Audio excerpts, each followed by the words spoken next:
Vocês estão prontos para receber a palavra de Deus? Eu quero que você abra a sua Bíblia na segunda carta de Paulo aos Coríntios, no capítulo 4. E nós vamos ler a partir do verso 16 até o 18. Segunda carta de Paulo aos Coríntios, capítulo 4, do 16 ao 18. Não pretendo falar novidades nesse lugar hoje, especialmente para os da casa, mas espero ser um instrumento de Deus para despertar seu coração.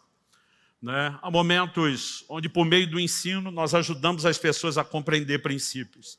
Há momentos onde, por meio da pregação, a gente empurra elas a praticar aquilo que elas já conhecem. Eu espero combinar um pouco das duas coisas hoje, de pregação e ensino. Segundo aos Coríntios, capítulo 4, de 16 a 18, diz: por isso não desanimamos. Pelo contrário, mesmo que o nosso ser exterior se desgaste, o nosso ser interior se renova dia a dia. Porque a nossa leve e momentânea tribulação produz para nós um eterno peso de glória, acima de toda comparação. Na medida em que não olhamos para as coisas que se veem, mas para as que não se veem. Porque as coisas que se veem são temporais, mas as que não se veem são eternas. Meu Deus, declaramos plena dependência no Senhor, na ação do Teu Espírito Santo nesse lugar. Nós oramos que não apenas a Tua palavra flua, provocando e despertando fé no coração do Teu povo, mas nós oramos por um ambiente profético, com a marca do sobrenatural. Declaramos que este é um ambiente de curas, de milagres, milagres de provisão, milagres de restauração familiar. Declaramos que este é um ambiente onde o destino profético de muitos será destravado. Declaramos que este é um ambiente de céus abertos e de intervenção angelical, para a glória de Deus, em nome de Jesus. Amém. Bom, o apóstolo Paulo fala sobre não desanimar. E de vez em quando eu digo, que um dia alguém me perguntou, é possível chegar a esse ponto de ser indesanimável? E de acordo com a declaração de Paulo, é possível viver acima do desânimo. E ele ainda diz, pelo contrário. O contrário de desanimar é você se manter muito animado. É a despeito de qualquer circunstância você se mover de forma diferenciada. Ele vai falar de uma tribulação que ele chama de leve e momentânea. Mas ele fala também de um peso de glória. E quando você tem de um lado a expressão peso e do outro a expressão leve, é porque Paulo está fazendo alusão à balança romana. Aquela onde o peso padrão estava num prato e no outro se colocava, até que se equilibrasse aquilo que você queria entender pelo padrão. Ele diz que tribulações não pesam no prato, são leves, porque são momentâneas. Mas do lado de lá tem um peso de glória que é eterno, não é momentâneo, não é passageiro, pesa mais. E ele começa a nos ensinar como descompensar essa balança. Quando os momentos de tribulação chegam, ele diz, na medida em que não olhamos para as coisas que se veem, mas para as que não se veem. Porque as que se veem são temporais, mas as que não se veem são eternas. Há uma atitude que você pode voluntária, intencionalmente escolher, adotar no seu estilo de vida, é onde você coloca os seus olhos. Eu quero ter uma conversa sobre fé e eu quero intitular essa mensagem hoje de Olhos de Fé. Aos 15 anos de idade, cheio do Espírito Santo, meu coração gritava pelo sobrenatural. Encontrava dentro de mim, em algum lugar, encontrava assim aquela harmonia, aquele coro com grito de Gideão, que é feito das maravilhas que nos contaram nossos pais. Eu era aquele tipo de gente que eu amava ler história de avivamento, biografia dos homens e mulheres de Deus que tiveram experiências com o Senhor, mas eu dizia, Senhor, eu não quero viver só da história do passado e da história dos outros. Eu quero experimentar na minha vida aquilo que o Senhor pode. O Senhor não mudou, o Senhor ainda é o mesmo.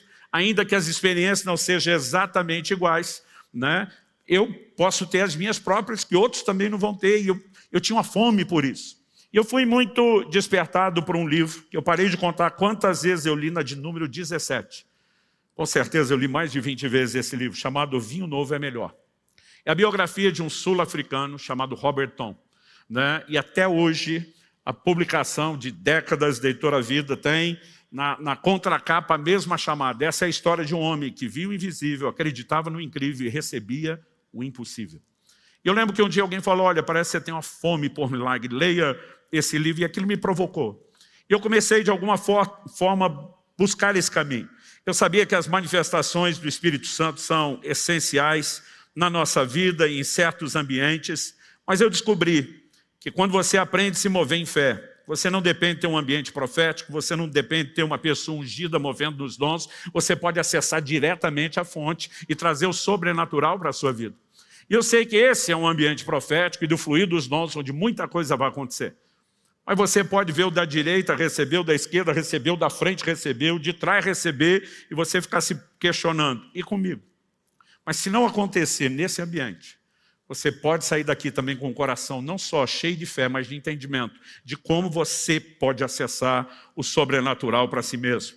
Então eu comecei a aprender bem cedo a importância de andar em fé. O que o apóstolo Paulo está falando aqui é sobre fé. Se você olhar, por exemplo, o verso 13, nós começamos a ler no 16. No 13 ele diz, tendo, porém, o mesmo espírito de fé, como está escrito, eu criei, por isso falei, também nós cremos e por isso também falamos. Há uma atitude correta, alinhada à ação do Espírito Santo, que é chamado nas Escrituras do Espírito da fé, que pode mudar completamente a minha e a sua caminhada. Mas nós precisamos entender o que é fé. Nós precisamos entender como ela opera. Porque muitas vezes nós estamos tentando crer sem saber exatamente o que é a fé. Eu já vi muito crente na hora da oração fazer cara de fé. É careta. Ele está orando, ele faz força, ele geme, de alguma forma ele tenta externar alguma coisa. Mas a verdade é que eu e você precisamos compreender exatamente o que é a fé e a natureza da fé. Em Hebreus, no capítulo 11, no verso 1, nós temos uma das melhores definições de fé que a própria Escritura apresenta. A fé é a certeza das coisas que se esperam e a convicção das coisas que não se veem. Você pode repetir comigo? Diga, convicção das coisas que não se veem. Em 2 Coríntios 5, 7, o apóstolo diz, visto que andamos por fé e não por vista. Aliás, ele está falando isso logo depois, a gente lê os últimos versículos do capítulo 4, logo depois ele vai de novo falar de fé, assim como falou antes. E diz, visto que andamos por fé e não por vista. Eu aprendi, baseado nessas declarações principais de fé, que a fé é um passo no escuro, que você não precisa enxergar nada. Mas à medida que o tempo passava e eu ia estudando a Bíblia, eu comecei a entender, eu falei, não, a fé não é um passo no escuro. A fé parece um passo no escuro para quem está nos assistindo dar o passo de fé. Quem dá o passo de fé sabe exatamente aonde está pisando. E ele enxerga o que os outros não estão enxergando. Então, se por um lado a Bíblia fala que fé é a convicção do que não se vê, por outro lado, eu e você precisamos entender o que a palavra de Deus diz a respeito de Moisés. Em Hebreus capítulo 11, verso 27, a Bíblia diz que Moisés ficou firme como quem vê o invisível. Ou seja, a fé, ela ignora a visão natural das coisas e ela tem a sua própria visão. É por isso que eu quero usar aqui a expressão olhos de fé. O apóstolo Paulo está falando de uma escolha, não atentando nós nas coisas que se veem com o olho natural, mas atentando naquelas que não se veem. A palavra atentar aqui, ela significa literalmente fixar os olhos, colocar, ajustar seu foco. Aliás, a NVI traduziu isso. Não fixando os olhos nas coisas que se veem, mas sim naquelas que não se veem. Ué, se não se veem, como é que nós fixamos os olhos? Não são os olhos naturais, são os olhos da fé. E eu e você precisamos entender exatamente como isso funciona. Porque muitas vezes as pessoas estão pensando, não, Deus está me chamando a não enxergar nada. Não, Deus está te chamando a enxergar algo diferente do que os seus olhos naturais veem. E essa é a natureza da obra da fé. A fé tem uma confissão, a fé tem obras, mas a fé também tem uma visão. E eu quero que você vá comigo para o livro de Gênesis, no capítulo 15. A Bíblia se refere várias vezes a Abraão como sendo o pai da fé. O Novo Testamento apresenta isso. Paulo, escrevendo aos Romanos, escrevendo aos Gálatas, ele vai falar a respeito de Abraão como pai da fé. Na verdade, em Romanos, no capítulo 4, ali nos versos 11 e 12, a Bíblia diz que Abraão deixou pegadas de fé, ou seja, um modelo para que eu e você possamos seguir. Então, Abraão, ele não apenas é uma boa referência. Nós podemos olhar para ele da perspectiva do Antigo Testamento e dizer que ele é a referência, e não apenas uma boa referência sobre o que é andar em fé. E a Bíblia nos mostra um momento onde Deus fala com Abraão. Abraão tinha uma promessa. O tempo está passando e as coisas não estão acontecendo. Quantos já descobriram que a maior parte das promessas de Deus não são instantaneamente cumpridas? Quem já percebeu na prática? E a Bíblia começa, Gênesis capítulo 15, a partir do verso 1, dizendo assim, depois desses acontecimentos, A palavra do Senhor veio a Abrão numa visão, dizendo, não tenha medo, Abrão, eu sou o seu escudo e lhe darei uma grande recompensa. Verso 2, Abrão respondeu, Senhor Deus, que me darás, se continuo sem filhos? Tipo, o que o Senhor falou não cumpriu ainda. E o herdeiro da minha casa é o Damasceno Eliezer. Então, Abraão continuou, tu não me deste descendência, e um servo nascido na minha casa será o meu herdeiro. Eis que a palavra do Senhor veio a ele. Diga comigo, a palavra do Senhor veio a ele. Gente, o fundamento da fé é a palavra de Deus. Romanos 10, 17 diz que a fé vem por ouvir e ouvir a palavra. Tem muito crente frustrado, dizendo, eu tentei crer, mas ele inventou o que ele queria crer. Ele não teve uma fé despertada pela palavra de Deus.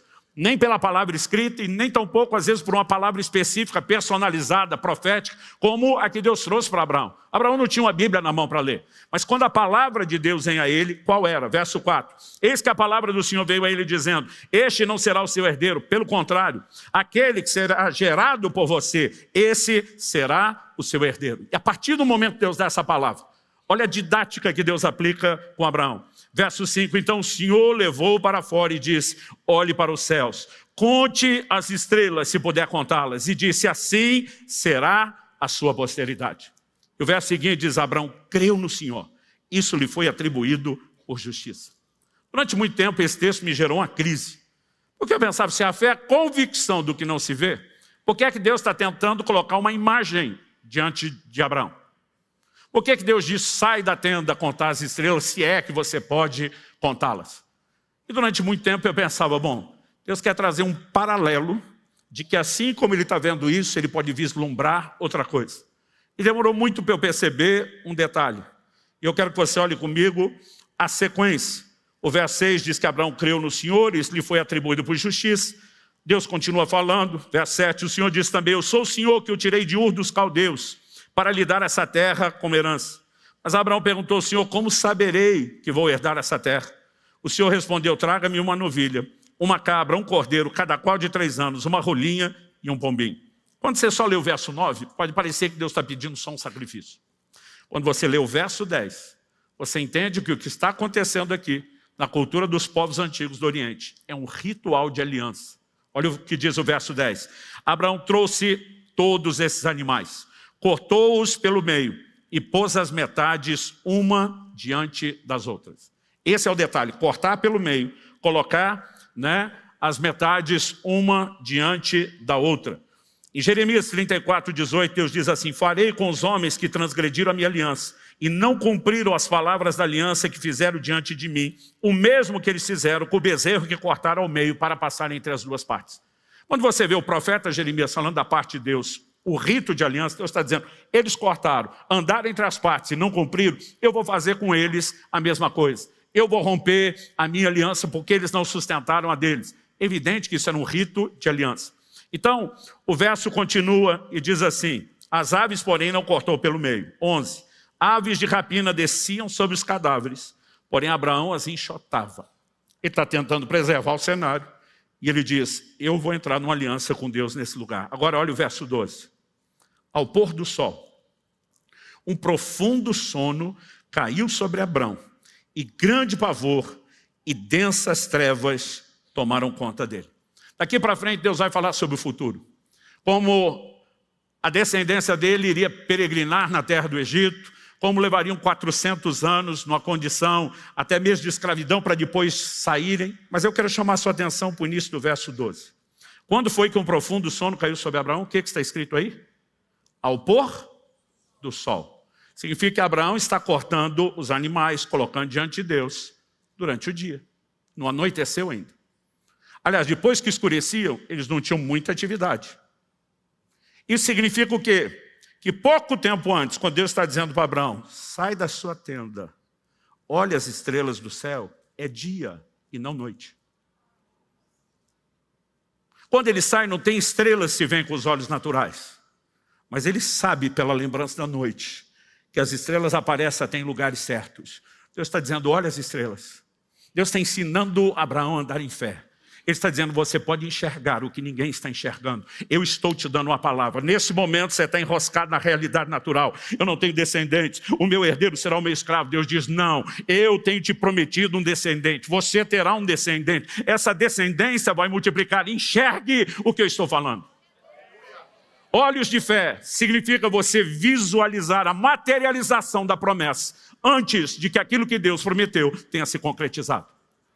Normalmente nós não vamos entrar no lugar daquilo que Deus tem falado se não passarmos por esse processo. É bonito olhar para Abraão e chamá-lo de o pai da fé. Mas como eu disse, Romanos 4,12 diz que ele deixou pegadas de fé. E há momentos onde eu e você vamos ter que sair de dia da nossa tenda. A ideia é sair da tenda, todo mundo imagina, de noite está dormindo. Mas às vezes o sol durante o dia era tão insuportável que eles precisavam de abrigo e de sombra.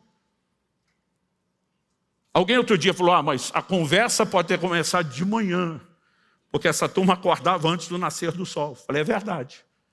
Mas não há nada no texto que deixe isso explícito. E toda a dinâmica me faz acreditar em algo que eu não preciso pregar como doutrina. O que aconteceu com Abraão pode ser só um exemplo. A gente pode tratar isso como possibilidade. Mas quando você olha para as Escrituras, é um fato. Nós precisamos aprender a enxergar aquilo que Deus falou e ainda não se materializou. E normalmente você enxerga primeiro para materializar depois. Qual era a crise de Tomé? Tomé está dizendo, se eu não ver a marca dos cravos, se eu não colocar a mão, eu não creio. Jesus aparece depois, diz Tomé, bem-aventurados que não viram e creram, porque a crença não depende da vista. E eu e você somos chamados a esse lugar de bem-aventurança, que a gente não precisa tocar primeiro uma promessa cumprida. Nós podemos vislumbrar antes, nós podemos crer antes e cooperar com Deus, gerando, gestando, até dar à luz o cumprimento daquela promessa. Nós somos chamados a andar em fé, e isso é um privilégio. Alguns acham complicado. Eu acho emocionante poder cooperar com Deus. Eu acho emocionante poder andar de mãos dadas com Ele, vendo histórias após histórias, onde eu e você podemos mudar as circunstâncias. Agora, o que eu e você vamos precisar entender? A fé tem uma visão. Quando a Bíblia fala do próprio Abraão, vamos lá para Romanos, a releitura que o apóstolo Paulo faz a respeito do patriarca. Romanos capítulo 4, de 19 a 21. Começar no 18. Abraão, esperando contra a esperança, creu. Diga comigo, esperando contra a esperança. Creu. Não, vamos botar vontade nesse creu aí, gente. Esperando contra a esperança. Creu. Para vir a ser o pai, não só de uma pessoa, não só de um herdeiro, pai de muitas nações, segundo lhe havia sido dito, assim será a sua descendência. A fé, ela se fundamenta numa palavra de Deus, lembre disso. E o 19 diz, e sem enfraquecer na fé, levou em conta seu próprio corpo já amortecido, tendo ele quase 100 anos, e a esterilidade do ventre de Sara.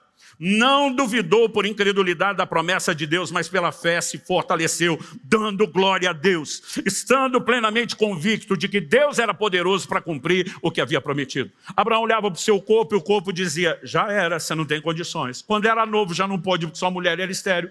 Agora que você também tem um problema, está esperando algo acontecer. Abraão não ignora essa realidade. Ele não está dizendo isso aqui é mentira. Mas eles se apegam a uma verdade que é muito maior. Mas eu tenho a palavra de Deus. E uma promessa de Deus é o suficiente para mudar todas as coisas. Há sempre um intervalo entre a promessa de Deus e o seu cumprimento. Alguns às vezes não sabem lidar com a dinâmica do intervalo e enfraquece. A Bíblia diz que em vez de enfraquecer, ele se fortaleceu. Como? Dando glória a Deus. Eu acho que cada vez que ele olhava demais no espelho e as coisas começavam a dizer não dá, ele entrava naquele lugar de adoração. Senhor, eu quero te louvar porque o Senhor é o Deus quando promete, cumpre. O Senhor não pode mentir. A tua palavra é poderosa. Para o Senhor não há impossíveis. E de alguma forma, quando a carne está gritando, olha para a circunstância, o lugar que vai te desanimar, o Espírito dele estava dizendo, não deixe sua fé enfraquecer. Olhe para Deus, olhe para aquele que é fiel, olhe para aquele que cumpre a sua promessa. E essa dinâmica toda nos é apresentada para inspirar a mim e a você, querido, a agir da mesma forma. Só que não está apenas para que a gente saiba quem foi Abraão. A minha e a sua vida precisa ser inspirada por isso. Desde a minha adolescência eu comecei a tomar decisões de confiar em Deus, mas principalmente em momentos onde tinha uma palavra de Deus. Isso não significa que em qualquer coisa, não, eu vou crer que vai ser do meu jeito.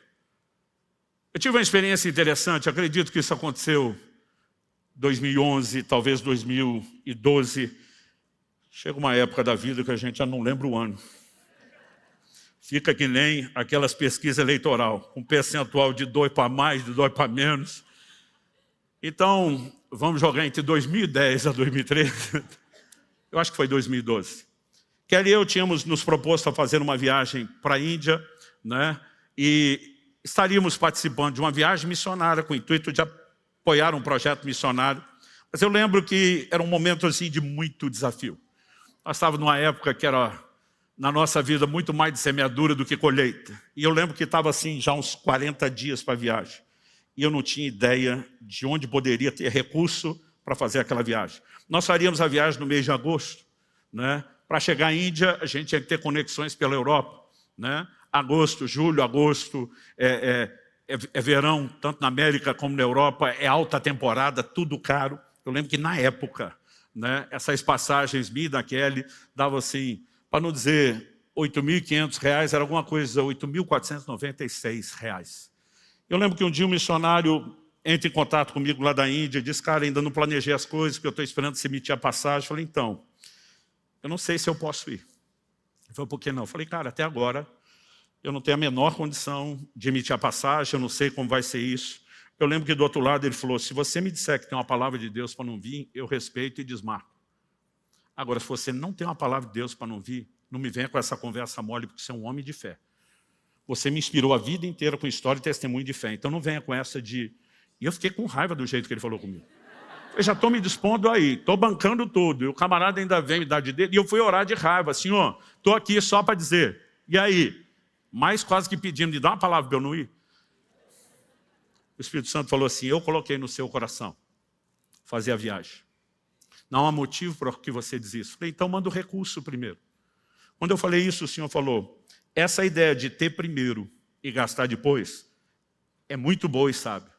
E você vai continuar usando isso na sua vida financeira pessoal. Ele falou, mas quando eu te mando fazer algo, você obedece. Você não estabelece o padrão e as normas. Eu entendi na hora. Falei, o senhor está mandando eu ir? A responsabilidade é sua. Gente, eu não consigo explicar a fé. Eu brinco que a fé é um surto. Porque de repente não tem razão que te segura mais. Eu simplesmente passei a mão no telefone, na época acionei uma agência, falei, pode emitir as passagens. E eu dei o cartão de crédito pensando, como é que vamos fazer isso? A gente resolve depois. Gente, eu lembro até hoje, sexta 13 de junho. Sexta-feira seguinte, dia 20 de junho, estava pregando em outro estado, e uma pessoa me procura no final da reunião e diz, pastor, eu te acompanho muito, mas é a primeira vez que te acompanho à distância que eu venho te ouvir pessoalmente. Mas ele falou, na verdade, não vim aqui apenas para te ouvir. Eu viajei uma boa distância, apesar do senhor estar no meu estado, porque Deus me incomodou com algo. Ele me disse, o senhor tem uma viagem para fazer, e que era para eu cooperar com o senhor nisso. Quando ele está falando, já dentro de mim um sorriso, eu penso, mais uns 10 desses está resolvido. Ele falou, mas eu não tinha o dinheiro comigo para te entregar agora. O senhor se importaria de me dar os dados bancários? Eu, na hora, falei, claro, que banco o irmão prefere? Teve uma época da nossa vida, a gente não tinha PIX, gente, não tinha TED, a gente tinha que ter conta em tudo quanto é banco para facilitar e não perder o momento. Eu olhei para ele e falei, que banco você prefere? Diz, banco tal seria melhor, está aqui, agência tal, número tal. Ele deixou o contato, o telefone dele comigo, voltei. Preguei isso na sexta-noite, sábado já estava de volta, os cultos de domingo na nossa igreja. Segunda-feira de manhã, normalmente, período ali, bem antes do almoço, é quando eu tinha sempre meu momento de organização financeira semanal. E quando eu acesso a conta, eu vejo um depósito de R$8.490. Aí eu vou conferir o código da agência onde entrou, era a cidade onde aquele camarada disse. Eu comecei a rir alto. Minha esposa falou o que foi. Falei, as passagens da Índia estão pagas. Ela, como assim? Falei, entrou um depósito de R$8.490. Falei, faltou R$6, nós só vamos pagar R$6. Meus filhos estavam voltando da escola e o Israel viu isso na hora de entrar e falou, pai, deixa que os 6 eu pago. Para que ele veio com o dinheiro, eu falei, filho, dá 5 para o papai dizer que pagou pagou alguma coisa. Eu estava falando isso, o telefone toca. Quando o telefone toca, eu atendo, era o irmão da tal cidade. Ele falou, pastor, o senhor já olhou a conta? Eu falei, já olhei. Ele falou assim, eu estou te ligando porque eu estou curioso. Eu falei, curioso com o quê? Ele falou, acertei o valor? Eu quero saber se Deus realmente falou comigo. Eu falei, na verdade, morreu por 6. Era 496. Falei, a próxima Deus... Porque ele falou, Deus me disse não chegava em 8.500. Eu falei, a próxima vez que Deus falar que não chega, arredonda para cima, filho, 8.499. Eu fui tirar onda sem esperar o que vinha. Ele falou, pastor, devem ter te informado que na venda dos seus livros ficou um troco de R$10, que não era de compra de livro, que era uma oferta para o ministério. Falei, me avisaram. Ele falou, 10 é meu, minha margem estava ali. Eu posso passar o dia te contando histórias de ver circunstâncias sendo mudadas em algum momento onde você diz, eu não olho para a circunstância, eu vou olhar para aquele que tem falado, que tem prometido, que é fiel, que tem o poder de fazer o que ele quiser. Quando eu desliguei aquele telefone e emiti a passagem, falei para Deus, eu não te ajudo, se puder eu te atrapalho. Falei, eu podia lançar um desafio na igreja, eu tenho vários irmãos que cooperariam comigo. Eu falei, eu não conto essa história para ninguém, eu não vou deixar que ninguém fique sabendo que eu preciso, e se eu puder, eu ainda atrapalho. Porque a fé, ela entra num lugar de convicção. Deus fará. A emoção é que você nunca sabe como e quando. E toda hora tem uma surpresa. Gente, eu acho emocionante andar por fé. Mas quando eu e você entendemos que a fé tem uma visão, isso faz toda a diferença. Você lembra de Números 13 e 14? 12 espias são enviados para observar a terra da promessa. 10 deles voltam com um péssimo relatório, porque eles estavam olhando só a circunstância. A terra é boa, realmente mana leite e mel. Mas, e aí vem a reticência, mas tem gigante. Eles habitam em cidades fortificadas. As cidades fortificadas estão nos altos dos montes. Traduzindo, a terra é boa, mas é impossível a gente acessá-la. Ué, se nós temos uma promessa, como que seria impossível? Josué e Caleb batem o pé do outro lado e diz, conversa é essa? Ausentou-se deles, falando do gigante, a sua defesa, a sua segurança, o Senhor está conosco, nós vamos consumi-los como pão. Gente, uma geração inteira, a Bíblia diz, eram 600 mil homens de guerra, de 20 anos de idade para cima, que puxavam da espada alistado no exército. 600 mil homens, só 2 dessa geração inteira entraram na terra prometida, Josué e Caleb. A promessa não era só para os 2, era para todo mundo. Só que Hebreus 3,19 explica, vemos que não puderam entrar por causa da sua incredulidade. A incredulidade, ela anula a concretização da promessa de Deus na vida de qualquer um de nós. Nós precisamos entender que ter uma palavra de Deus não significa que você espera sentado, você interage, você crê, você coopera, você participa. Foi o que Deus disse para o próprio Abraão, Gênesis 18:19.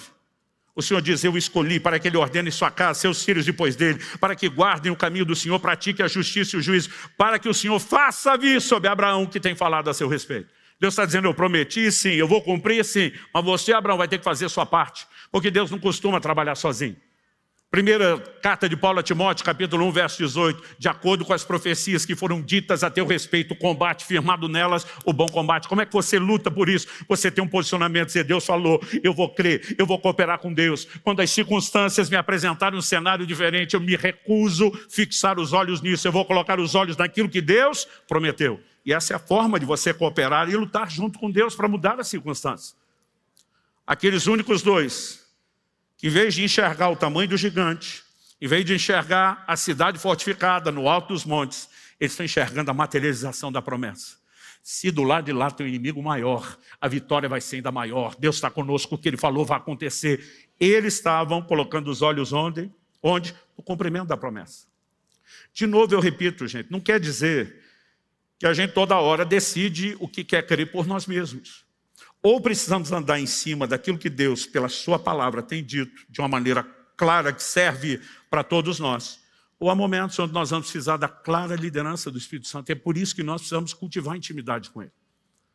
Eu me lembro de uma situação, quando ainda morava em Guarapuava, e eu já saí de lá há 23 anos, então vamos falar de 25 anos para mais. Eu tinha recebido um convite para pregar num determinado lugar. Existe um texto bíblico que, para nós, é um norte muito claro. Paulo diz, ninguém vai à guerra à própria custa. A gente nunca deixa ninguém que vem nos servir bancar as suas despesas. Tem que ter uma situação de uma palavra de Deus muito específica. Eu não tinha a menor condição de bancar a viagem, nem para passeio, quer dizer, ficar saindo atender os outros. Eu sabia que quando chegasse lá, eles iriam me reembolsar as despesas. Só que eu não tive coragem de dizer para o pastor que me chamou que eu não tinha dinheiro para ir. Eu fiquei com vergonha. Era um momento de desafio nosso financeiro, pessoal, tínhamos dado alguns passos que envolviam alguns sacrifícios e eu tinha decidido, pelo bem das minhas economias, não trabalhar com crédito. Então não tinha naquele momento de aperto, tinha cartão de crédito, tinha cheque especial, tinha nenhum tipo de crédito. E eu fiquei com vergonha, e eu comecei a orar e falei, Deus, eu podia ter falado com esse homem, mas eu fiquei com vergonha e ainda estou com vergonha. Não tenho coragem de ligar e pedir para ele dar o reembolso da despesa antes de eu ter a despesa. Eu falei, eu prefiro confiar no Senhor. Eu estou fazendo a sua obra, eu não estou indo para passeio, eu conto com a sua provisão. E eu comecei a orar. Os dias foram passando, nada acontecia. As semanas foram passando, nada acontecia. O dia da viagem está chegando. E eu lembro que minha esposa falou, e aí, como será? Era o domingo, minha viagem era na quinta. Eu falei, amor, até esse domingo, eu estava esperando que alguma coisa acontecesse sozinho. A partir de agora, de hoje até o almoço da quinta-feira, eu vou esperar que Deus use alguma pessoa, alguma situação fora do contexto. Ela falou, se não acontecer, você vai ligar? Eu falei, não. Se não acontecer, eu entendo que Deus vai usar alguma pessoa de outro lugar. Mas eu me recuso a ligar. Eu escolhi confiar em Deus, mas eu tenho uma convicção sobre isso diferente em outros momentos. Parece que eu sei que era exatamente o que eu tinha de fazer. Eu lembro que no almoço da quinta-feira ela diz, e aí, alguma coisa aconteceu? Eu falei, ainda não. Aí disse, como é que vai ser? Falei, eu vou te deixar na escola, eu trabalhava numa escola no período da tarde, e a hora que eu te deixar, eu já vou para o caixa eletrônico. E eu só saí de lá com o dinheiro. Eu lembro que eu cheguei no banco mais ou menos 1h30, tirei o saldo, 0. A gente brinca que hoje em dia só estar zerado no banco já é prosperidade. Não estando devedor, mas não resolvia meu problema. Falei para Deus, eu vou te dar um tempinho mais, porque eu tenho que resolver umas coisas antes da viagem, daqui a pouco eu volto. Voltei 2 horas, voltei 2h30. Quando cheguei ali já perto das 3, falei para Deus, nem saio mais. Quando estava dando perto de 3 horas, perguntei para um funcionário do banco, falei, paga para ficar tirando saldo impresso aqui? Falei, saldo não, extrato sim. Porque eu já estava com um calhamaço de saldo. Eu guardei isso um tempão, toda hora eu consultava. Na época não tínhamos a possibilidade de visualizar isso online. Aí o camarada olha para mim e fala, mas de onde vem o dinheiro que você está esperando? Eu penso, bicho encherido, o que ele tem a ver com isso? Acho que ele viu assim minha reação, linguagem corporal, que ele falou, não, é porque, dependendo da cidade de onde vem, no interior os bancos fecham às 3 e não às 4. Então talvez eu não receba mais dinheiro. Eu falei, fica tranquilo que o dinheiro chega hoje. Eu não fazia ideia. Eu falei, como é que eu vou explicar para ele que eu não sei de onde vem o dinheiro? Gente, 10 em 10 minutos eu tirando o saldo, zerado. Quando faltava 1 minuto para as 4. E eu tirei o saldo, zerado. Falei para Deus, agora é um atrás do outro, já que não paga mesmo. Quando eu tirei o próximo, e eu me arrependo de não ter guardado isso. Durante muito tempo ficou, mas de repente, quando te dá aquelas manias de não ser acumulador e limpar, eu acabei jogando muito papel fora, e eu joguei esse troféu junto, porque eu tinha aquele calhamação. 4 horas, 0 minuto, 22 ou 23 segundos. O valor exato que eu precisava para viajar, tinha acabado de entrar. Eu peguei o cartão, saquei o dinheiro, e antes de sair, ainda mostrei para o funcionário, assobiando um Deus é fiel. Sabe? Mas o interessante é quando eu voltei da viagem, eu fiquei curioso, de onde veio esse dinheiro? Então, na época, a gente não tinha esse acesso online. Fui na agência bancária e pedi a um funcionário, falei, eu preciso muito saber de onde veio o dinheiro que entrou na minha conta. Pelo menos a procedência. Aí a pessoa falou, eu vou dar uma olhada aqui no seu extrato, falou, olha, esse código é da cidade de tal, é uma cidade, né, de interior pequena, de um estado onde eu tinha pregado. Eu pensei, eu só passei lá uma única vez, só tive lá uma vez, não conheço mais ninguém. Ninguém tem meu número de conta. Peguei, liguei para o pastor onde eu tinha pregado lá. Falei, por acaso, você fez um depósito na minha conta semana passada? Ele falou, fiz, mas não esperava que você descobrisse que fosse eu. Eu falei, por que não? Ele falou, pastor, eu fiquei com vergonha. Aconteceu uma coisa aqui interessante. Eu tenho um horário de almoço muito apertado, e como a minha casa é bem próximo do lugar de trabalho, eu vou almoçar em casa, mas o tempo é muito curto. A hora que eu entrei, passei na frente da escrivaninha do meu escritório, o Espírito Santo falou comigo, vá fazer uma faxina naquelas gavetas. Eu falei, senhor, eu mal tenho tempo. E o Espírito Santo dizia, vá fazer isso agora. Eu comecei a tirar aqueles papéis que você olha, o que está aqui, não precisa. Daqui a pouco eu olho uma folha com o controle do material de venda dos seus livros, de 1 ano atrás. Acho que era mais de 1 ano. O que isso ainda está fazendo aqui? Já foi 1 ano de subir a veio. Amassei e joguei no lixo. Quando joguei no lixo, o Espírito Santo falou, pega. refaça todas as contas. Ele falou, e quando eu fiz as contas, eu descobri que nós fizemos um acerto errado e faltou o dinheiro. E eu fiquei com vergonha de ligar um ano depois e contar a história. Pensei, só vou pagar e fica tudo certo. Como é que o senhor descobriu que fui eu? Falei, esse é um outro passo. Deixa eu te fazer outra pergunta. Na sua cidade o banco não fecha às 3? É uma cidade pequenininha. Ele falou, fecha. Eu falei, que hora você foi fazer esse depósito? Ele falou, pastor, eu fui ali antes da 1 mesmo. Eu falei, você fez no caixa eletrônico? Ele falou, não, eu tenho um amigo que é funcionário do banco e eu deixei com ele para ele fazer. Mas ele provavelmente deve ter feito isso depois que fechou o banco. Eu falei, ele fez depois que fechou o banco. Pô, como é que você sabe? Eu falei, porque eu estava plantado do lado do caixa eletrônica desde a hora do almoço, com a convicção de que na hora do almoço Deus resolveria o meu problema.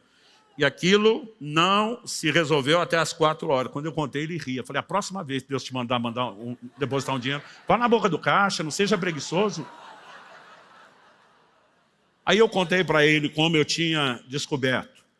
Eu posso passar horas contando história atrás de histórias, de como temos visto Deus mudar circunstâncias. E sabe, nós precisamos tomar uma decisão de viver no sobrenatural. Eu vou repetir, eu amo ambientes como esse, coisas extraordinárias vão acontecer nessa conferência. Mas você não precisa disso para ter milagre. Isso aqui é um plus, é um algo mais, cada um de nós tem acesso direto. Cada um de nós pode acessar a Deus por meio do nome de Jesus. Eu fico doido, às vezes, como pastor, alguém chega, pastor, o senhor pode orar por mim? Porque eu sou o mais chegado do homem lá de cima. Falei, pronto, agora temos outros mediadores além de Jesus. Gente, cada um de nós, pelo nome de Jesus, pelo sangue de Jesus, pode entrar com ousadia no Santo dos Santos. Nós podemos orar e ser ouvidos. Você sabe o que significa orar em nome de Jesus? Você está agindo sob procuração. Quando você ora em nome dele, é como se fosse ele orando. Você está orando debaixo da procuração dele. Você o representa, é como se fosse ele orando. Agora, quando Jesus está para ressuscitar Lázaro, você lembra qual a oração que ele fez lá em João 11? Pai, graças te dou, porque sempre me ouvis. Eu penso, peraí, se Deus sempre ouve Jesus, e quando eu estou orando no nome dele, é como se ele está orando, como é que eu não vou ser ouvido?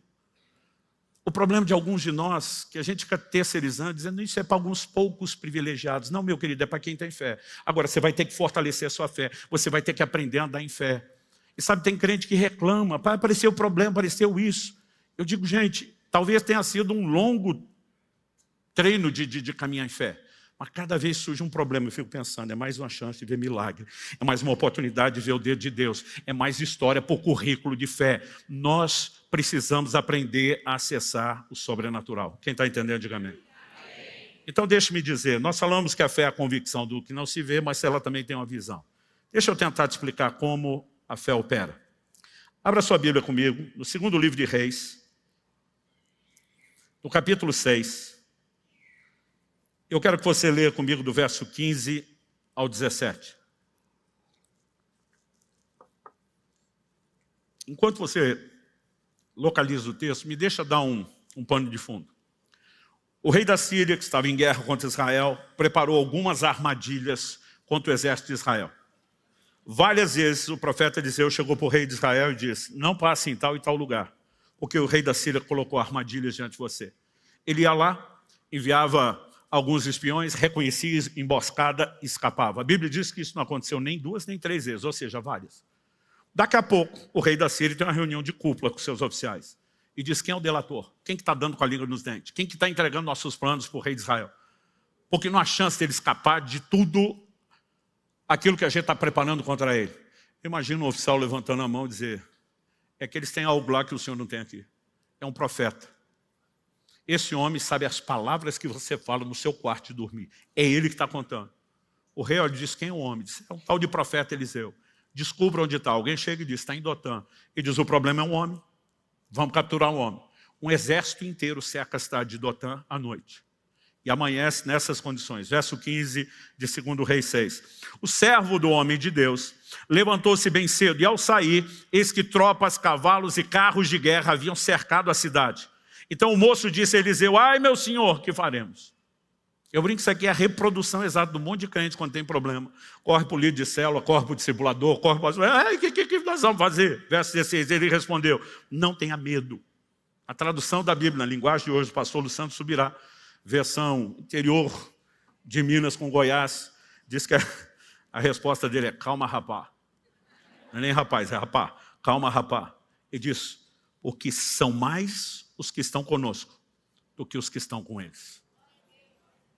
Eu imagino o moço do Eliseu olhando em volta, a cidade cercada, aquele monte de gente. Ele olha para o Eliseu, 1, 2, 2, 1. Aquela declaração de Eliseu não faz o menor sentido, porque Eliseu não está falando aquilo baseado nos olhos naturais. Eliseu está falando aquilo baseado no entendimento do plano espiritual. Verso 17. Eliseu orou e disse, Senhor, peço-te que abras os olhos dele para que veja. Que olhos? Os olhos naturais estavam vendo bem, é por isso que ele estava apavorado com o problema. Ele não estava olhando pelos olhos naturais. A Bíblia diz assim, o Senhor abriu os olhos do moço e ele viu que o monte estava cheio de cavalos, carros de fogo ao redor de Eliseu. Era anjo para tudo quanto é lado. Aí ele vê um exército de verdade.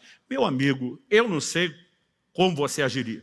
Eu gosto de ler a Bíblia e me colocando lá dentro da história, me imaginando no lugar desse moço. Nessa hora, enxergando esse exército celestial, eu ficaria macho, valente.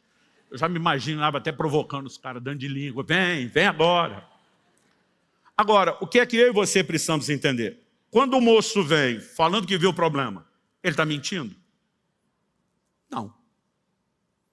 Quando Eliseu diz, ei, fica tranquilo, porque em maior número são os que estão conosco do que os que estão com ele, Eliseu está mentindo? Não. Cada um está falando a verdade, mas cada um está falando a verdade de uma dimensão. O moço vem com a realidade de uma dimensão natural. Eliseu responde falando de uma dimensão espiritual. Em Hebreus, no capítulo 11, no verso 3, a Escritura fala com toda a clareza a respeito de fé. Aliás, eu acho impressionante como tem muita gente querendo andar em fé, estudando pouco o que a Bíblia diz sobre fé. Mas no verso 3 a Bíblia diz, pela fé entendemos que os mundos, algumas traduções apresentam universo. Mas a palavra no grego ali não é cosmos, que é a palavra traduzida para o universo. A palavra ali é aionos, dimensões. Por isso várias traduções optaram pela expressão os mundos. Foram criados pela palavra de Deus. Agora preste atenção. De maneira que o visível veio a existir das coisas que não são visíveis. Os mundos foram criados. Mundo espiritual, mundo natural. Agora, mundo espiritual vem primeiro. Mundo natural vem depois. Tudo que existe e é visível aos nossos olhos foi criado a partir do que é invisível. Isso significa o quê? Que o mundo invisível é mais real do que o natural. Porque foi ele que deu origem ao natural. O problema é porque está fora da dimensão dos sentidos, a gente não toma consciência da realidade dele. E aqui está o nosso problema. Eu já vi muito pregador de fé tentando encorajar as pessoas, mas às vezes usando uma nomenclatura, uma linguagem errada. Essa enfermidade no seu corpo não é verdade, é mentira, porque a Bíblia diz outra coisa. Eu imagino o cara lá, mentira o quê? Está doendo. Eu que estou sentindo. Como que é mentira? Não é que é mentira, mas é uma realidade natural. Agora, essa é a única realidade a qual você está confinado a conviver? Não. Você tem uma outra realidade no plano espiritual, que são promessas de Deus. Eu sou o Senhor que te sara. Você tem declarações no plano espiritual que não precisam necessariamente estar em linha com o natural. Então, no livro de Romanos, o apóstolo Paulo vai dizer, seja Deus verdadeiro e todo homem mentiroso. Ele não está com isso querendo dizer que a realidade natural é mentirosa. Mas entre a natural e a de Deus, ele está dizendo, eu deixo a de Deus prevalecer, porque a realidade do plano espiritual, ela pode entrar e mudar o mundo natural. Agora, a realidade do mundo natural, ela não muda o espiritual. Às vezes ela nos bloqueia, ela nos impede de acessar, mas não muda a realidade do lado de lá. Então, olha o que Paulo estava falando em 2 Coríntios, o texto que nós lemos. Não fixando os olhos nas coisas que se veem, mas sim nas que não se veem. Ele diz, as que se veem são passageiras. Qualquer circunstância natural, gente, é sujeita a mudança, é temporal. Outra tradução, inclusive, diz isso, são temporais. Hoje você pode estar mais quebrado que arroz de terceira. Naquele estado se chama a mulher de meu bem, o banco confisca, de tão endividado. Amanhã você pode estar testemunhando como virou o jogo, virou a mesa e está nadando de braçada na provisão. Porque as circunstâncias mudam. Hoje você pode estar lutando com a condição de enfermidade, amanhã você pode estar testemunhando sua cura e restauração física. Hoje você pode estar diante de um problema familiar e amanhã você pode estar contando a história de como Deus mudou isso tudo. Porque as circunstâncias mudam. Mas o inverso também é verdadeiro. Hoje tu pode estar nadando na grana e amanhã vai estar tendo que lidar com a escassez. Hoje você pode estar bem de saúde, amanhã vai estar numa batalha, né, buscando recuperação dela. Hoje a família pode estar bem, uma crise pode estar instalada amanhã. Porque qualquer circunstância, boa ou ruim, é transitória. Mas se ela é transitória, de ruim pode melhorar, se de melhor pode piorar, também pode depois inverter de novo. Isso aqui é instável. Agora, no plano espiritual, nós temos verdades absolutas. Porque aquilo que Deus fala aquilo que Deus fala não muda. Então, qual é o grande segredo da operação da fé? Eu gosto de dizer que a fé é uma espécie de portal entre os dois mundos. E aí você está aqui no mundo natural. E você, em vez de começar a olhar só essa realidade, você ativa a fé. E pela fé um portal se abre. E você começa a enxergar a realidade do lado de lá. Mas a fé não te dá apenas a capacidade de enxergar além do portal. Ela te permite passar pelo portal, agarrar a realidade do plano espiritual do lado de cá, trazê-la pelo portal e suplementar sobre o natural e mudar a realidade do reino natural. Aquele moço chega e diz, a situação está ruim. Eliseu diz para você que só está vendo natural. E aí Eliseu disse, Senhor, abre os olhos desse menino. Ele nunca vai entender se ele não vê aquilo que eu estou vendo. Deixa eu te dizer, pessoas que mudam realidade são pessoas que enxergam o que os outros não estão enxergando. Agora, nós precisamos estar afinados com Deus. Seja olhar para a palavra no momento de crise, ou seja, buscar de Deus uma palavra e uma direção no momento de crise, porque isso será o fundamento da nossa fé. A gente não vê milagre, é pelo que você fala, eu quero viver milagre hoje, eu decido viver milagre hoje. Não, tem algo que impulsiona a sua fé, é uma palavra de Deus.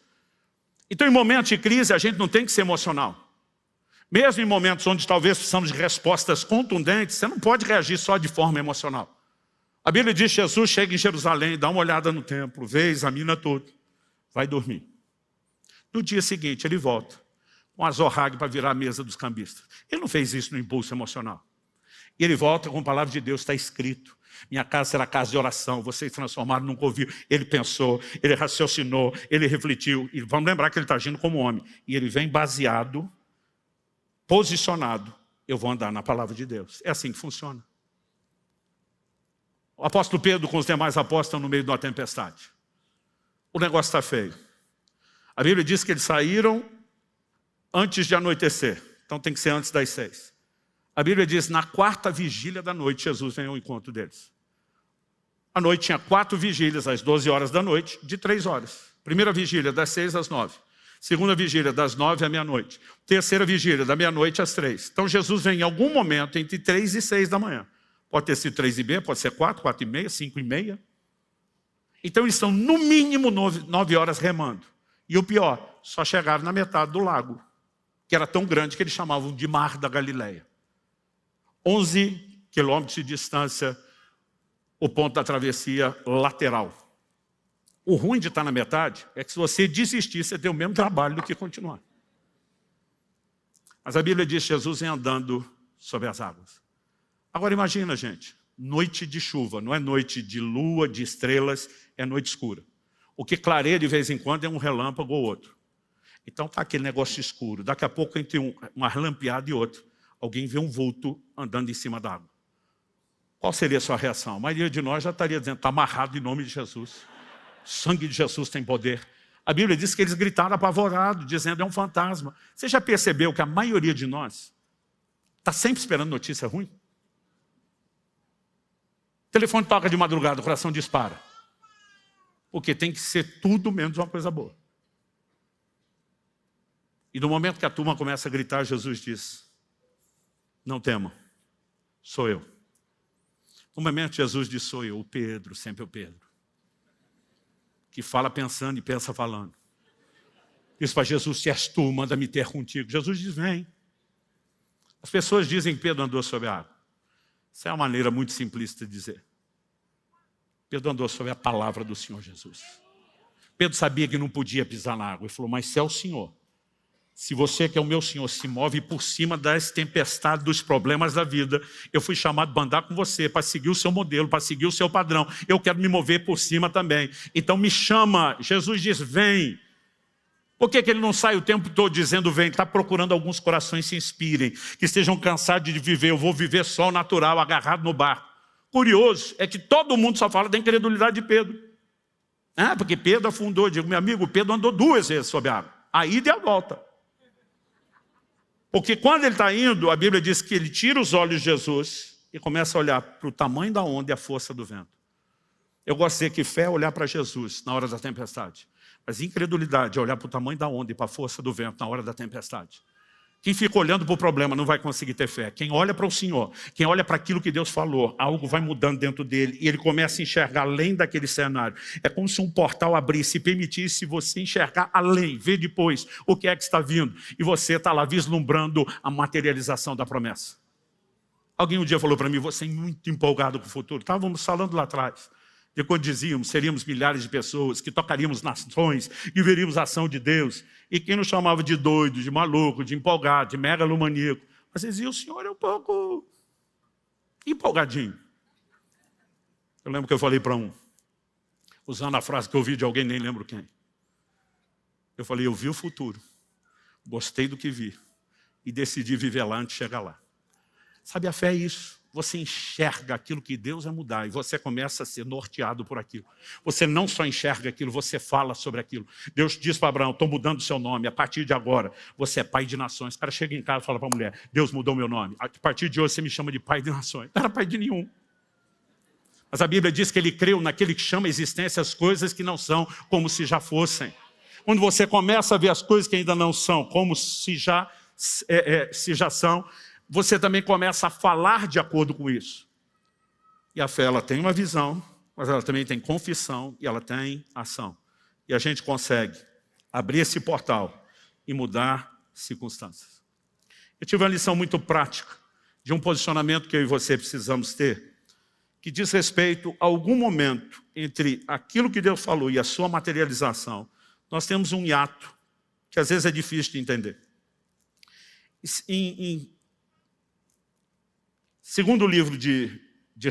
Primeiro livro de Reis, no capítulo 17, a Bíblia diz que o profeta Elias, ele está sendo cuidado por Deus de uma forma sobrenatural. Ele anuncia uma seca que dura 3 anos e meio. Junto com a seca, pela falta de chuva, não há colheita, vem escassez, vem fome. Ele está sendo perseguido, pelo rei Acabe e a rainha Jezabel, e Deus precisa escondê-lo. E no verso 3 de 1 Reis 17, Deus diz, saia daqui, vá para o leste. Esconda-se junto ao ribeiro de Querite, nas imediações do Jordão. Eu disse, esconde, vai salvar a sua vida. Só que Deus diz para ele, você beberá a água do ribeiro, e eu ordenei aos corvos que sustentem você naquele lugar. Pensa num negócio insano. É o primeiro registro do sistema delivery, de entrega de comida na história que você tem, está aqui. O Senhor disse, você vai ficar de boa no esconderijo, e os meus covoboys vão, na hora certa, entregar a comida para você. E você bebe da água do ribeiro. E ele está lá. Só que o verso 7 diz, passado alguns dias, o ribeiro secou, que não chovia sobre a terra. Os corvos continuam trazendo comida, mas não tem mais água. Agora, gente, Deus abrir fonte, onde não tem água, no Antigo Testamento, é milagre ordinário, já não é nem extraordinário, do tanto que você tem. Não era a coisa mais complicada. No verso 8, a Bíblia diz, veio a palavra do Senhor Elias dizendo, levante-se, vá a Sarepta, que pertence a Sidom, fique por ali. Ali ordenei a uma viúva que dê comida para você. Ordenei. Não sei o que soa para você, mas na minha cabeça simplesmente está dizendo, está tudo certo e resolvido. Conjugação passada, pretérito. Já dei ordens. Eu, no lugar do Elias, sairia dizendo, está tudo resolvido. Ele chega e encontra a viúva. Mas quando encontra a viúva, descobre que a viúva tem condição de cuidar nem dela. A mulher explica para ele que quer fazer a última refeição, tipo a saideira. Ela diz, olha, meu filho, vamos comer a última e depois disso nós vamos morrer. Mas Deus está dizendo, eu já ordenei. Quando Elias chega e vê que ainda não aconteceu nada, ele não bota em xeque o que Deus falou. Ele diz, não aconteceu ainda. Mas se está determinado por Deus, não tem chance de não acontecer. E só tem um jeito dessa mulher ser a fonte de provisão que Deus disse que ela seria na minha vida. Primeiro eu preciso empurrá-la para o milagre. E Elias chama essa mulher para fazer uma loucura. Ele diz, vai e faz o que você falou, o rango, a comida. Mas traz primeiro para mim, depois para você. E ele dá uma palavra, e ele diz para ela de uma maneira muito clara, no verso 14, porque assim diz o Senhor Deus de Israel, a farinha da panela não acabará, O azeite do jarro não faltará até o dia em que o Senhor fizer chover sobre a terra. Calcula-se que a vazão de água daquele ribeiro de Querite, em 6 meses sem chuva, já teria secado. Mas eram 3 anos e meio. Isso significa que ainda tinha 3 anos e meio, 3 anos de seca pela frente. Vamos supor que alguém errou a conta, 2 anos e meio, 2. Deus estava anunciando um milagre de multiplicação contínua. Só quando Elias chega, não tem nada. Mas ele tem uma palavra de Deus, eu ordenei a viúva. Então, se está ordenado, já está provisionado, decidido, resolvido no plano natural. O negócio é só materializar, escoar para o lado de cá. Você lembra quando Josué, capítulo 3, Deus fala para Josué que na hora de atravessarem o Jordão, os sacerdotes iriam carregando a arca primeiro. Eu não sei se você lembra dos detalhes do texto. Eu não quero ler o texto, né, todo, mas eu acho que a gente pode dar uma olhadinha em Josué no capítulo 3 e no verso 8. Olha a instrução de Deus. Portanto, você dará uma ordem aos sacerdotes que levam a arca da aliança, dizendo: quando chegarem às margens das águas do Jordão, parem ali. Então Josué disse aos filhos de Israel: venham cá, ouçam as palavras do Senhor. Ele falou: vocês vão saber qual é a aliança que o Senhor fez, né, com vocês. No verso 11 ele diz: eis que a arca da aliança do Senhor de toda a terra vai passar o Jordão na frente de vocês. 13. Quando as plantas dos pés dos sacerdotes que levam a arca do Senhor, o Senhor Deus, o Senhor de toda a terra, tocarem as águas, elas serão cortadas. A saber, as águas que vêm de cima se amontoarão. Quando é que elas seriam cortadas? Quando os sacerdotes colocassem a planta dos pés nas águas. E aí lá vem os sacerdotes. E quando eles colocam a planta dos pés nas águas, Deus que prometeu cumpre o que Ele prometeu. E Ele cortou as águas. O problema é que a Bíblia diz que as águas foram cortadas numa cidade chamada Adã, 30 quilômetros acima do ponto onde eles estão passando. E no momento que eles botam a planta, Deus cortou. Só que ninguém viu nada. Eu imagino um sacerdote olhando para o outro. E deixa-me dar uma palavra para os líderes que estão presentes aqui. Não adianta você querer levar o povo para um lugar que você ainda não entrou. Nós temos que ser os primeiros a entrar. Nós temos que ser o primeiro a pisar, os primeiros a acreditar. E as pessoas vão vir conosco. Agora ficar esperando que o povo entre para você e depois, talvez você precisa pensar se está no lugar certo liderando ou não as pessoas. Mas quando eles pisam, não dá para continuar. Cortou ou não cortou? Todo mundo está dizendo, Deus disse que ia cortar, mas nós não estamos vendo. Mas Ele falou. Ele falou. E daqui a pouco as águas começam a baixar. Eu não sei por que Deus faz isso. Ele podia ter cortado na frente deles. Mas de vez em quando Deus sai de um jeito. Eu não falei que ia cortar. Você só confia e espera. Às vezes leva um tempo entre o corte das águas e até que elas escoem para que a gente passe. Mas mesmo quando nós estamos esperando, nós não estamos esperando acontecer. Nós estamos esperando materializar o que já aconteceu. Essa é a dinâmica da fé e de como ela opera. Quem está entendendo? Eu tive uma lição muito prática sobre isso no início dos anos 2000. Deve ter sido ali, não foi 2000, no máximo 2001. Eu acho que foi no final do ano 2000. Eu acabei contraindo uma hepatite, provavelmente pelo hábito pastoral de tomar chimarrão em todo lugar que passava. E eu lembro que aquilo realmente foi um baque. Demorou para entender que era uma hepatite, porque eu tinha feito viagens antes disso, tanto para a Amazônia como para a África, e a hepatite toca o fígado, mas a malária também. Então eu tinha muitos dos sintomas de malária, e até que aparecesse a icterícia, aquele amarelão na pele e nos olhos, e eu conseguisse ter o resultado do exame, a gente estava naquela expectativa, né? O que será? Quando veio a notícia que era hepatite, me deu até um alívio. Porque ouvindo o relato de alguns, inclusive pastor ali que está aqui, que foi anos missionário em Angola, teve pelo menos umas 40 crises de malária, me deu um desespero de pensar na possibilidade de ter que lidar com aquilo. Então, quando veio a notícia de que era uma hepatite, para mim foi mais alívio, parecia mais boa notícia do que ruim. Só que o médico disse, pastor, seu fígado está virado numa gelatina, e o senhor precisa de repouso, não tem outro tratamento.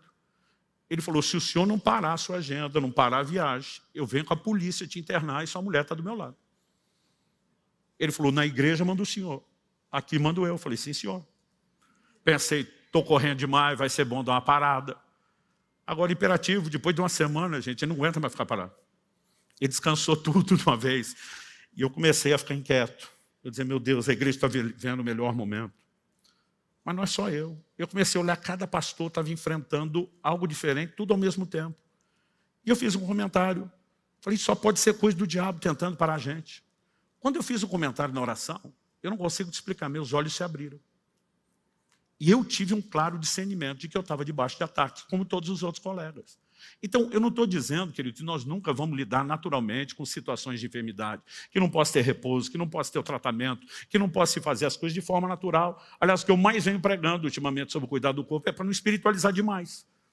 Agora, naquele momento, quando eu discerni que era de fato o inimigo tentando nos parar, algo dentro de mim se indignou. E eu falei, Deus, quem governa a minha vida é o Senhor. Quem prevalece o sobrenatural na minha vida é o Senhor. Não é o reino das trevas. Eu não vou aceitar isso. E eu escolhi. Eu falei, eu vou andar no lugar de fé que eu sei que funciona.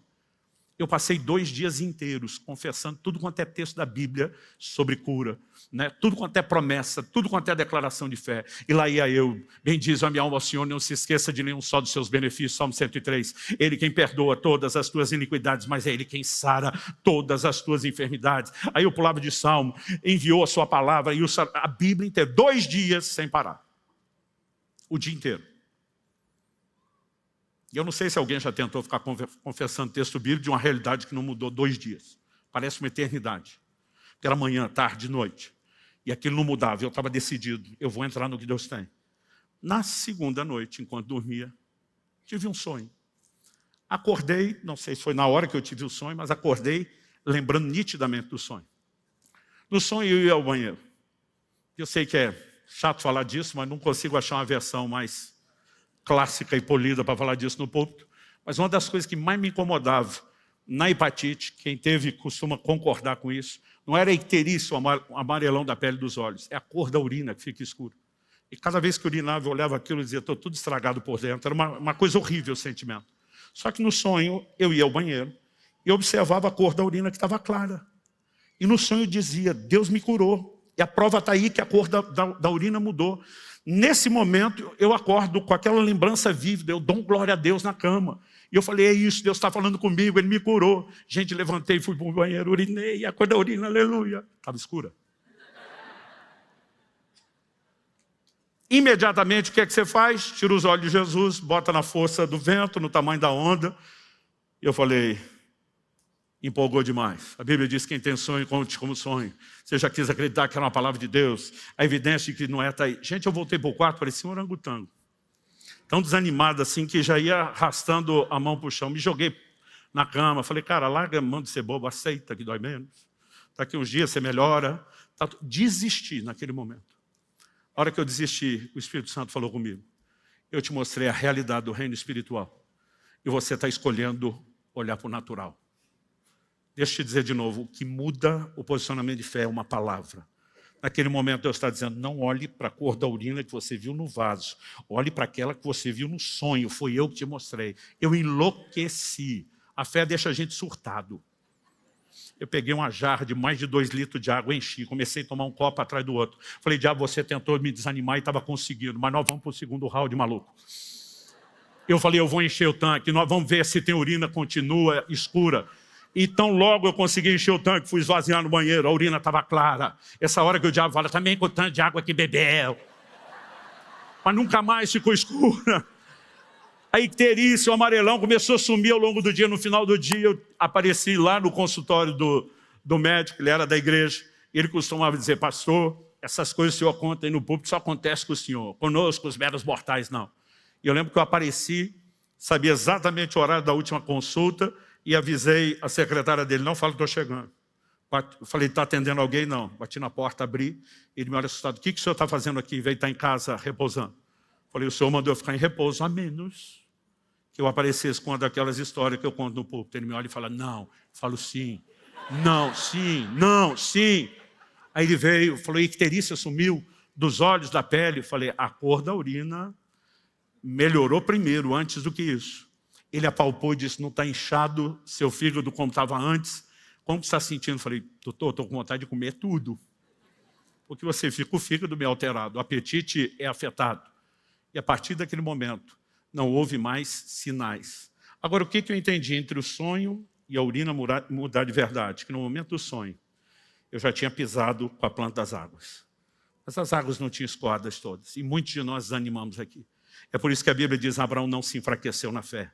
Ele ficava olhando e diz, eu vi as estrelas do céu, quando todo mundo só estava enxergando o sol, eu sabia que estava lá, eu criei na palavra dele, é só uma questão de tempo, isso vai escoar para o lado de cá. Uma das coisas mais emocionantes que eu descobri depois da salvação é que nós podemos viver o sobrenatural, porque decidimos, escolhemos andar nesse lugar. Eu repito, vai ter muita ação de Deus, mover do Espírito Santo, operação dos dons. Eu creio que nós vamos ter milagres que vão ser produzidos por intervenção direta dos anjos. Eu não sei se você sente isso, mas tem um cheiro de sobrenatural nesse lugar. Mas se não acontece nada no ambiente, você pode provocar isso, entrando nesse lugar de fé. E eu quero te provocar isso em nome de Jesus.